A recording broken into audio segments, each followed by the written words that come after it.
మనవళ్ళు మనవరాళ్లారా, తాత వినిపిస్తున్న పురాణానికి స్వాగతం. ఈరోజు ఈ తాత గొప్ప సంఘ సంస్కర్త, హేతువాది శ్రీ కందుకూరు వీరేశలింగం పంతులు గారి గురించి కొన్ని విషయాలు చెప్తుండు. కందుకూరి వీరేశలింగం పంతులు 1848 ఏప్రిల్ 16న రాజమండ్రిలో పున్నమ్మ సుబ్బారాయుడు దంపతులకు జన్మించిండు. వీరేశలింగం పూర్వీకులు ఇప్పటి ప్రకాశం జిల్లాలోని కందుకూరు గ్రామం నుండి రాజమండ్రికి వలస వెళ్లడం వలన వారికి కందుకూరి అనే ఇంటి పేరు స్థిరపడిపోయింది. వీరేశలింగం గారికి 4 సంవత్సరాలు ఉన్నప్పుడు తండ్రి సుబ్బారాయుడు మరణించిండు.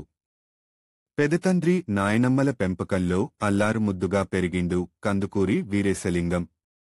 5వ ఏట బడిలో చేరి బాలరామాయణం, ఆంధ్రనామ సంగ్రహం మొదలైనవి నేర్చుకుండు. 12వ ఏట రాజమండ్రి ప్రభుత్వ పాఠశాలలో ఇంగ్లీషు చదువులో చేరిండు కందుకూరి వీరేశలింగం గారు. చిన్నప్పటి నుండి అన్ని తరగతులలోనూ ప్రథమ శ్రేణిలోనే ఉండేటోడు వీరేశలింగం పంతులు గారు.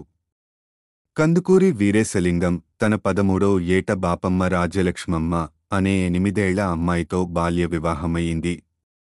పెరిగి పెద్దయ్యాక వీరేశలింగం బాల్య వివాహాలు, సతీ సహగమనం లాంటి దురాచారాల నిర్మూలనకే కృషి చేసిండు. చదువుకునే రోజుల్లో కేశబ్ చంద్ర సేన్ రాసిన పుస్తకాలు చదివి ప్రభావితుడయిండు. కందుకూరి వీరేశలింగం విగ్రహారాధన, పూజలు, దయ్యాలు, భూతాలు లేవనే అభిప్రాయపడేటోడు కందుకూరి వీరేశలింగం. ప్రజలకు ఈ విషయాన్నే నిరూపించడానికి అర్ధరాత్రి శ్మశానానికి వెళ్లేటోడు కందుకూరి వీరేశలింగం. 1867లో తన పెదనాన్న మరణంతో ప్రభుత్వోద్యోగంలో చేరాలని ప్రయత్నించిండు వీరేశలింగం గారు. కాని లంచం ఇవ్వనిదే ఉద్యోగం రాదని తెలిసి ప్రభుత్వ ఉద్యోగం చెయ్యకూడదని నిశ్చయించుకుండు. న్యాయవాద పరీక్ష వ్రాసి న్యాయవాద వృత్తి చేపడదామని భావించిన అబద్ధాలు ఆడటం వంటివి తప్పనిసరి అని గ్రహించి ఆ ఆలోచననే మానుకున్నాడు. కందుకూరి వీరేశలింగం ఉపాధ్యాయ వృత్తి చేయాలని నిర్ణయించుకుండు. ఉపాధ్యాయుడిగా పిల్లలకు పాఠాలతో పాటు సంఘ సంస్కరణ భావాలను బోధించేటోడు కందుకూరి వీరేశలింగం గారు. విద్యార్థులకు బోధిస్తూనే సమాజంలో జరిగే దురాచారాలను చైతన్యవంతులను చేయడం కోసం 1874 అక్టోబరులో వివేకవర్ధని అనే పత్రికను ప్రారంభించిండు. వివేకవర్ధిని పత్రిక ద్వారా సంఘంలోని అవకతవకలను ఎత్తిచూపడం, దురాచారాల నిర్మూలన, ప్రభుత్వ వ్యవస్థలో ప్రబలంగా ఉన్న అవినీతిని ఎత్తిచూపి అవినీతిపరులను సంఘం ముందు పెట్టడం వంటివి చేసేటోడు కందుకూరి వీరేశలింగం. ఈ కందుకూరికి సమకాలిక ప్రముఖుడైన కొక్కొండ వెంకటరత్నం పంతులుతో స్పర్ధ ఉండేది. కందుకూరి వివేకవర్ధని ఈ పత్రికను స్థాపించిన తరువాత కొక్కొండ అనే హాస్యవర్ధని పత్రికను ప్రారంభించిండు. కొక్కొండ పత్రికకు పోటీగా కందుకూరి హాస్య సంజీవిని అనే హాస్య పత్రికను ప్రారంభించిండు కందుకూరి వీరేశలింగం పంతులు. ఎన్నో ప్రహసనాలు, వ్యంగ్య రూపకాలు ఈ పత్రికలలో ప్రచురించేటోడు కందుకూరి వీరేశలింగం. వీరేశలింగం గారు ఆంధ్రదేశంలో బ్రహ్మ సమాజాన్ని స్థాపించిండు. యువజన సంఘాల స్థాపన కూడా వీరేశలింగంతోనే మొదలయింది. 1905లో సమాజ సేవ కొరకు హితకారిణి అనే ధర్మ సంస్థను స్థాపించి తన యావదాస్తిని దానికి ఇచ్చేసిండు వీరేశలింగం గారు. 25 సంవత్సరాల పాటు రాజమండ్రిలో తెలుగు పండితుడిగా పనిచేసి ఆ తరువాత 5 సంవత్సరాలు మద్రాసు ప్రెసిడెన్సీ కళాశాలలో తెలుగు పండితుడిగా పనిచేసిండు వీరేశలింగం పంతులు గారు.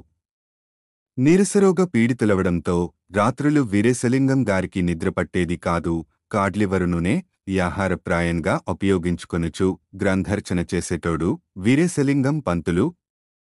వీరేశలింగం గారి రచనలకు సమాజంలోని కొందరు అభియోగం మోపేటోళ్లు. వీరేశలింగం తనపై వేసిన పరువు నష్టం కేసులో ఓడిపోయిండు. 1881 డిసెంబరు 11న తమ ఇంట్లో మొట్టమొదటి వితంతు వివాహం చేసిండు వీరేశలింగం గారు. 9 ఏళ్ల బాల వితంతువు గౌరమ్మ. వరుడు గోగులపాటి శ్రీరాములు. ఈ వితంతువు పెళ్లి పెద్ద ఆందోళనకు దారితీసింది. పెళ్లికి వెళ్లినవాళ్లందరినీ సమాజం నుండి వెలివేసిండ్రు. సమాజం నుండి ఎంతో ప్రతిఘటన ఎదురైనా పట్టుబట్టి సుమారు 40 వితంతు వివాహాలు జరిపించిండు కందుకూరి వీరేశలింగం పంతులు. వీరేశలింగం గారి విద్యార్థులు ఆయనకు అండగా నిలిచేవారు. వీరేశలింగం గారి భార్య కందుకూరి బాపమ్మ రాజ్యలక్ష్మమ్మ భర్తకు అన్నివేళలా బాసటగా నిలబడేది. వంటవాళ్లు, నీళ్లవాళ్లు వారి ఇంటికి రావడానికి నిరాకరించినప్పుడు బాపమ్మ రాజ్యలక్ష్మమ్మ స్వయంగా గోదావరికి వెళ్లి నీళ్లు తెచ్చి పెళ్లివారికి వంట చేసిపెట్టేది. స్త్రీల కొరకు సతీహిత బోధిని అనే పత్రికను కూడా నడిపించిండు. వీరేశలింగం పంతులు గారు ఆ సాహిత్యంలోనూ అంతే కృషి చేసిండు. కందుకూరి వీరేశలింగం 130కి పైగా గ్రంథాలు వ్రాసిండు. వీరేశలింగం అన్ని గ్రంథాలు వ్రాసినవారు తెలుగులో అరుదుగా ఉన్నరు. రాజశేఖర చరిత్రము అనే నవల వీరేశలింగం రచనల్లో మొట్టమొదటిది.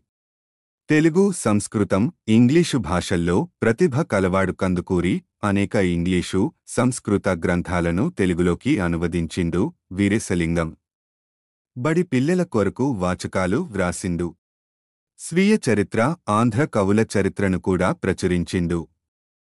వీరేశలింగం పంతులు గారు యుగకర్తగా ప్రసిద్ధి పొందిన వీరేశలింగం గారికి గద్య తిక్కన అనే బిరుదు పొందిండు. సమాజాన్ని సంస్కరణల బాట పట్టించిన సంస్కర్త వీరేశలింగం గారు 1919 మే 27న మరణించిండు.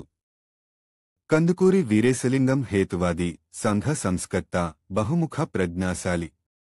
సాహితీ వ్యాసరంగంలో ఎక్కువగా కృషి చేసిండు. వీరేశలింగం స్త్రీవిద్యకై ఉద్యమించిండు. బాలికల కొరకు పాఠశాలను ప్రారంభించిండు. మగపిల్లలతో ఆడపిల్లలు కలిసి చదువుకునే సహ విద్యా విధానాన్ని ప్రవేశపెట్టిండు. అంటరాని కులాలకు చెందిన పిల్లలను కూడా చేర్చుకుని మిగతా పిల్లలతో కలిపి కూర్చోబెట్టేటోడు. వారికి ఉచితంగా చదువు చెప్పడంతో బాటు పుస్తకాలు, పలకా బలపాలు కొనిచ్చేటోడు. వీరేశలింగం పంతులు చూసిండ్రా మనవళ్ళు, మనవరాళ్లారా.